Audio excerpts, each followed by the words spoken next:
مصريانو افريكانو، هما واحد مهما كانوا، يجرى لو جه مكانه، حلويانو اسمرانو، مصريانو افريكانو، لا لا لا مصري كانوا، كلنا نقول سوا افريكانو، للحلو والاسمرانو يا جماله، مصريانو افريكانو، لا لا لا مصري كانوا.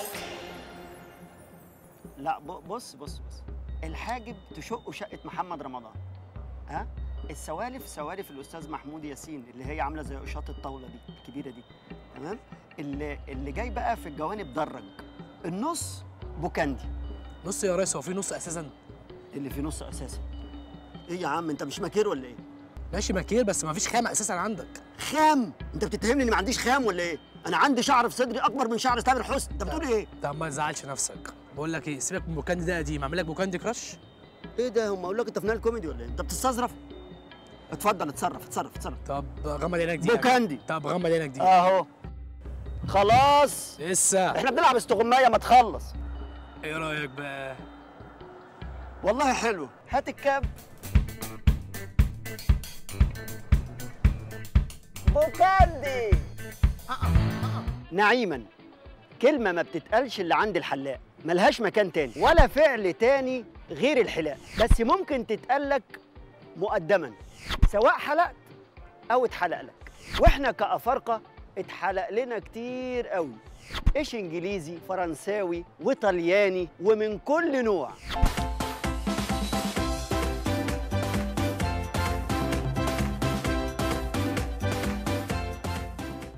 وكل قصة وليها قصة. احنا كأفارقة من السبعينات ولينا قصات معروفة جدا، منها الهيبز والكنيش. وهنا وقف حال الحلاقين لغاية لما بدأ المقص يشتغل في الثمانينات وظهر لنا البنك. وعند البنك ما تفهمش ايه علاقة البنك وزرار القميص، كان دايما لازم تقفل. وايه علاقة الكنيش بالشارلستون، وكأنهم ما كانوش بيحلقوا عند صاحب مقص، ده مقص دار بياخدها حردة واحدة ويلف المقص مع الجلجلة لغاية لما وصلنا للسبايك. وبما ان افريقيا فيها هضاب، احنا عندنا كمان هضبه مهمه قوي عملت سبايك. وفي الفتره دي حال الحلاقين اشتغل وشعر الناس وقف. الجله اشتكى من شعري وشعره اشتكى من جلي. ومن اهم القصات واشهرها حلقه المخبرين، ودي مش محتاجه صالون لأنها بتبقى في الشارع وأونلاين، ومش محتاجة محل، محتاجة محل إقامة.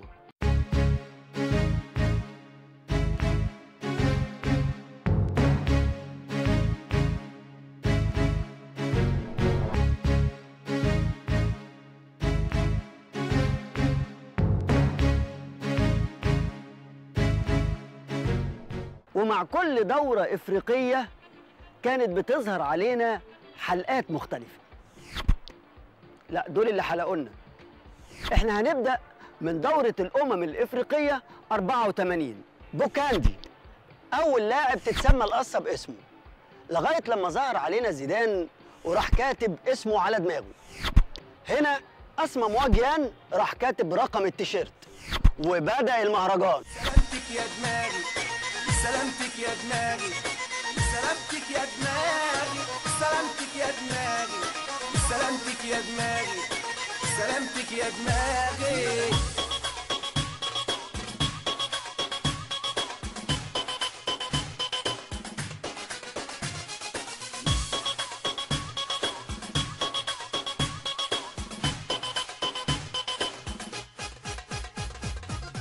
أنا بقترح نكتب كمان الرقم القومي، اسمك على الشمال والرقم القومي على اليمين، وما تخافش من الكمين.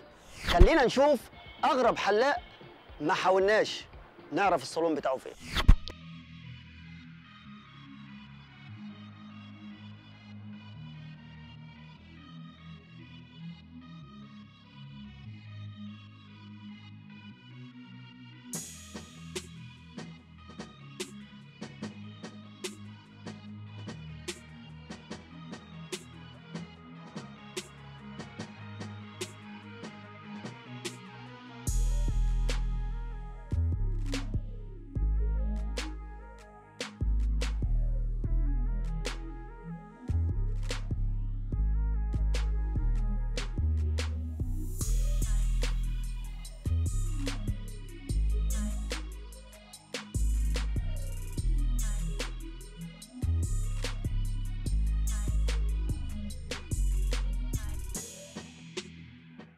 يا سلام، يعني اروح للحلاق يقول لي تحرق ولا تشيط؟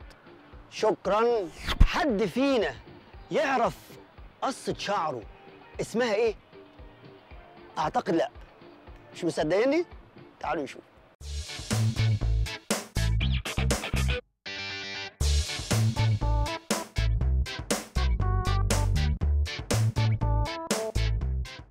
الحلاقه اللي انتوا عاملينها دي اسمها ايه؟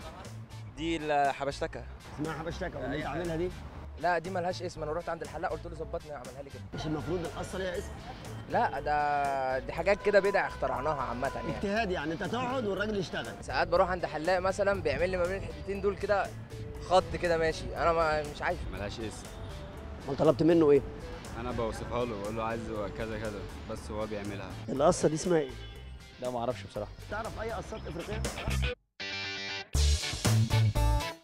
الراست عامه، الراست فاليه هو ده منهج في افريقيا او جنوب افريقيا عامه. هو القصه دي بقى زي بوب مارلي كده، اللي هو بيبقى الشعر بيسيبوه لحد ما بيضفر لوحده. المشهورة دلوقتي حسن الشافعي، رمضان صبحي، محمود تريزيجيه، كريستيانو، المشاهير دول يعني راس اللعيبه والمشاهير هم اللي بيحددوا القصات بتاعت الناس. بالظبط. في مره الحلاق قعدك في البيت بسبب قصه غلط؟ عمل له حفره في راسي. عورني في راسي. كان عليك فلوس؟ تقريبا.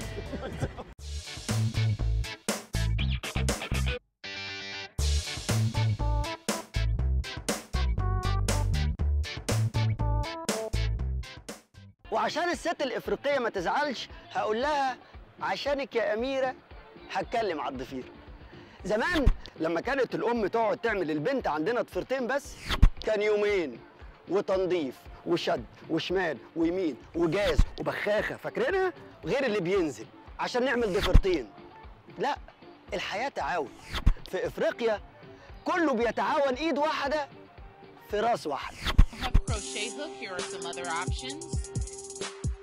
The braid pattern is straight to the back with 2 side braids and 1 in the nape. So I've just secured the loose ends of the braids using some weaving thread, and then I will start crocheting from the back.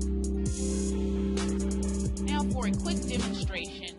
عدد الضفاير في افريقيا مش معمول كده. في قبيله الهمبه البنت اللي لسه ما اتجوزتش ضفيرتين، اما اللي اتجوزت ام الضفاير زي ام العيال عندنا كده. وفي قبيله الهمبه لما البنات تلون شعرها ما بيضربوش اكسجين ولا حنه، لا، دهن ماعز، تاتشايه قصدير، شويه اكسيد رصاص وتبقى فله. يعني لا كريمات ولا شامبوهات ولا الكوافير يقول هات.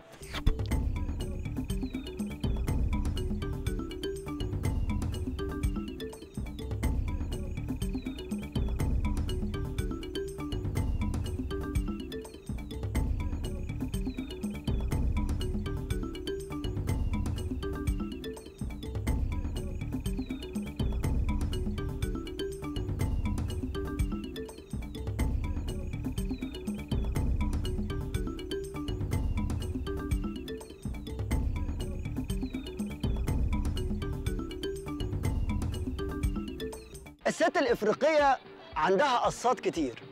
الست العاملة مثلا عندها قصة موسم الحصاد، وفي المناسبات قصة شم النسيم. أما ربة المنزل فطبيعتها بتحب التوفير وبتكبر دماغها شوية، فعندها قصة الزعافة.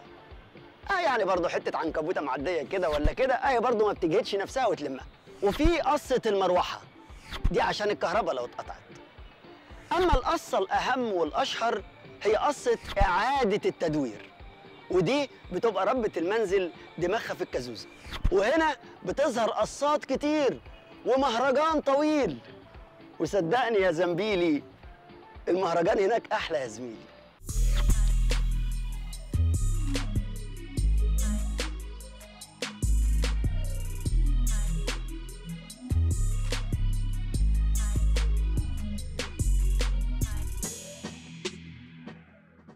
على العموم هم شوية شعر، تجيبهم يمين يبقوا كاريه، تجيبهم شمال يبقوا بانيه، ترفعهم فوق امباليه. أحسن حاجة الحاجة اللي على الزيرو. عشان كده عايز شعرك يبقى تمام، هاتها قصة إبراهيم وحسام. هو مين إبراهيم ومين حسام؟ عشان ما تتلخبطش وتقلد صاحبك وتخش في حيرته، هاتها حلقة فلافيو وجilberto. لكن لو تتمنى دماغك منورة ولمعة، سحبة موس وتبقى وائل جمعة. سابونا يا يا يا يا.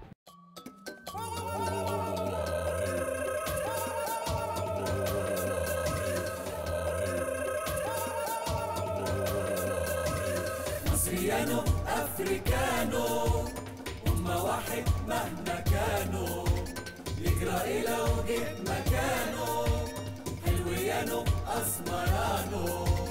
مصريانو افريكانو، مصريانو افريكانو، لا لا لا مصريكانو.